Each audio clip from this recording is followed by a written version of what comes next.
Number 339.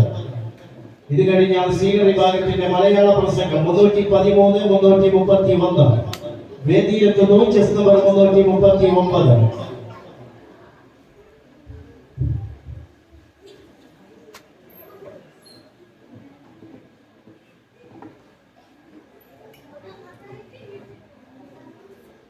ബഹുമാനപ്പെട്ട ഉസ്താദ്